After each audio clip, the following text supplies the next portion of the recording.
주님이 모든 것을 가지고 계십니다. 그리고 그것을 잘 관리하시어 우리에게 풍성한 것으로 주십니다. 오늘 하루 나의 모든 것을 맡아 주관하시는 주님이 우리에게 풍성한 은혜를 주실 것을 믿고 기쁨으로 동행하는 하루가 되길 기도합니다. 오늘 또 사복음서 중에 예수님의 공생의 사역 3년 차에 있었던 사건을 살펴보겠습니다. 쉬운 번째, 큰 잔치의 비유. 누가복음 14장 15에서 24절. 15절. 함께 먹는 사람 중 하나. 하나님의 나라에서 떡을 먹는 자는 복되도다. 16에서 24절. 큰 잔치 비유. 어떤 사람이 큰 잔치를 베풀고 많은 사람을 초청함. 잔치 때가 되어 미리 초청한 자들에게 종을 보내 준비가 끝났음을 알리고 모셔오게 함. 그러나 각각의 이유, 농사, 소 구입, 장가 등을 들어 잔치 참석을 거절함. 종들의 보고를 들은 주인이 노하며 대신 시내에 소외된 자들을 데려오도록 명령함. 그래도 자리가 남아 도시 밖의 길과 산울타리로 나아가서 사람들을 강권하여 데려다 잔치 자리를 채우라 함. 전에 청하였던 그 사람은 하나도 내 잔치를 맛보지 못하리라. 쉬운 한 번째, 그리스도 예수의 제자될 자의 각오와 자세. 누가복음 14장 25에서 33절. 25절. 수많은 무리가 함께 갈새 예수께서 말씀하심. 26에서 27절. 예수 우선주의와 자기 십자가 부담의 책임.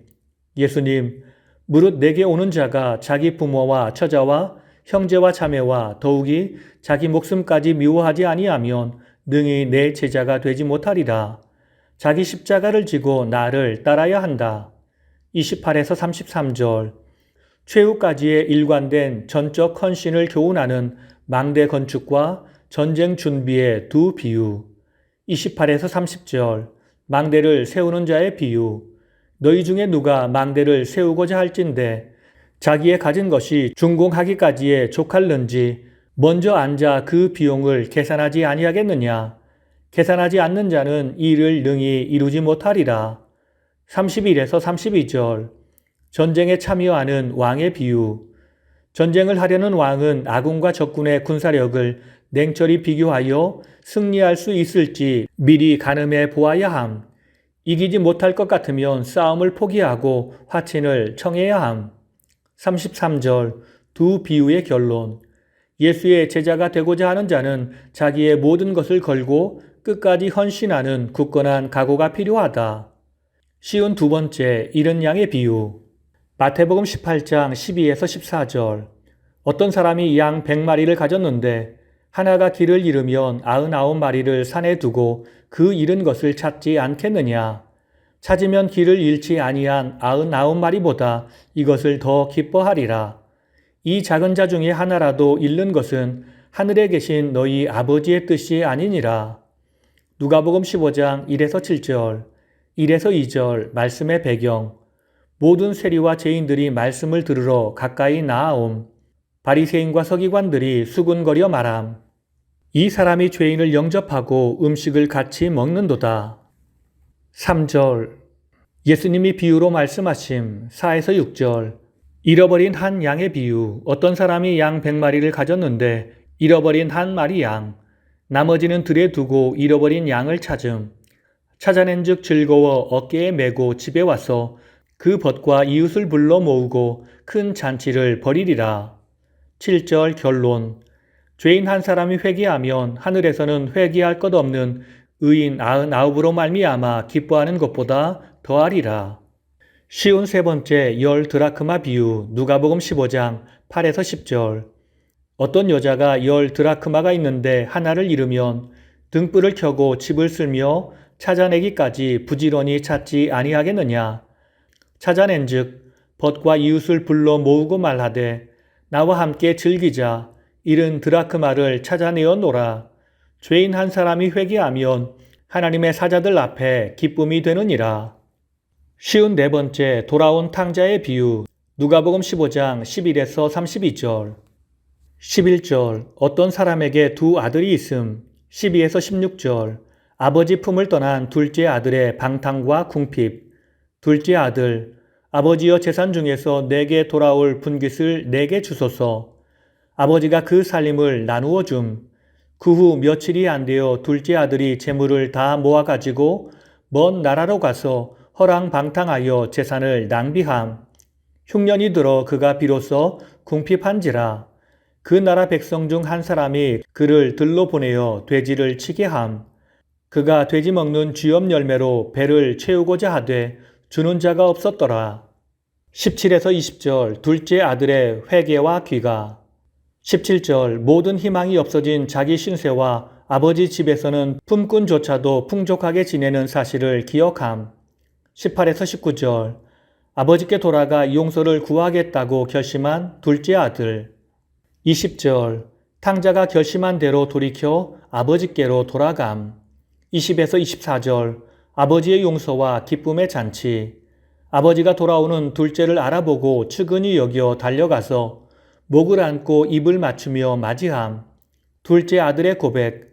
아버지, 내가 하늘과 아버지께 죄를 지었사오니 지금부터는 아버지의 아들이라 일컬음을 감당하지 못하겠나이다. 아버지가 돌아온 탕자를 여전히 아들로 환대함.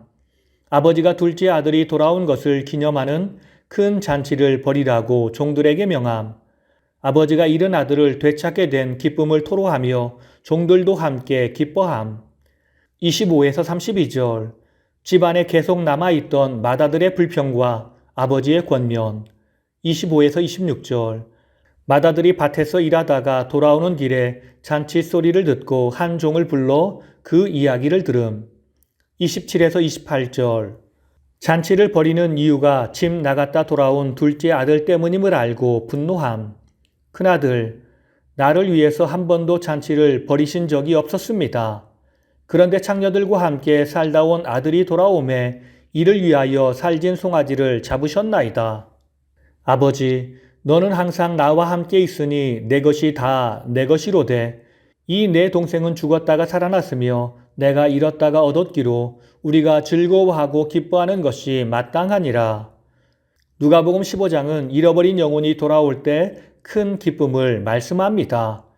여기서는 공통적으로 큰 기쁨의 잔치가 있음을 말씀합니다. 이것은 하나님께서 가장 바라고 원하시는 일이 바로 주님을 알지 못하던 자가 주를 알고 아버지의 품으로 돌아오는 것임을 강조하며 말씀한 것입니다. 그럼에도 이런 기쁨의 일을 반대한 사람이 있었습니다. 그들은 바로 바리새인들과 서기관들입니다. 이들은 주님께 돌아오는 자를 죄인 취급했으며 가까이 하지 못할 상대로 비난하고 있었습니다. 오늘 말씀을 통해 주시는 교훈은 첫째로 하나님 앞에서 내 것을 주장하는 마음이 불행의 원인입니다. 누가복음 15장의 세 번째 비유는 소위 탕자의 비유로 불리는 내용입니다. 이러한 비유의 계시 부분인 11, 12절은 어느 가정의 작은 아들이 그 아버지에게 자신의 재산 상속분을 미리 달라고 요구하여 얻어내었다는 내용입니다. 유대인들은 재산을 상속할 때 장자에게는 2배를 주는 것이 관례였습니다. 그래서 장자는 3분의 1을 받아야 하고 차자는 3분의 1을 받아야 했습니다. 그런데 보통 상속은 아버지의 임종이 가까울 때 하는 일입니다. 그럼에도 둘째 아들은 아버지에게 강요하며 자기의 몫을 달라고 청하였습니다. 우리도 하나님 앞에서 내 것을 주장하며 내 것을 달라고 할 때가 많습니다. 우리의 생명도 재능도 온 우주 만물도 다 하나님의 것입니다.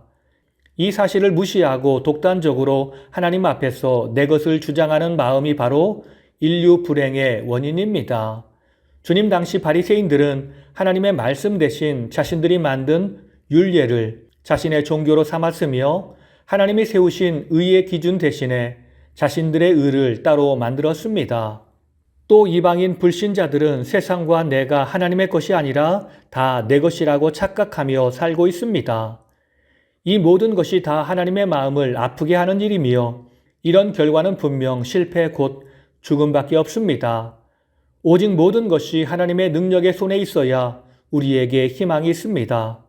우리의 삶과 우리의 가진 모든 것과 우리가 사랑하는 자녀들까지도 우리 손이 아닌 주님의 손에 있어야 큰 열매를 맺을 수 있습니다. 우리는 이 사실을 꼭 기억해야 합니다. 다 함께 기도하시겠습니다. 이 세상의 모든 것이 다 주님의 것임에도 우리는 연약하여 내 것이라고 주장할 때가 많습니다. 내가 가지고 있기에 모든 것이 아무것도 아닌 것으로 전락합니다. 주님께서 이 모든 것을 붙드시고 이끌어 주시어 우리의 삶에 주님의 풍성한 열매가 가득하게 하옵소서.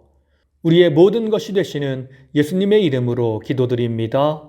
아멘.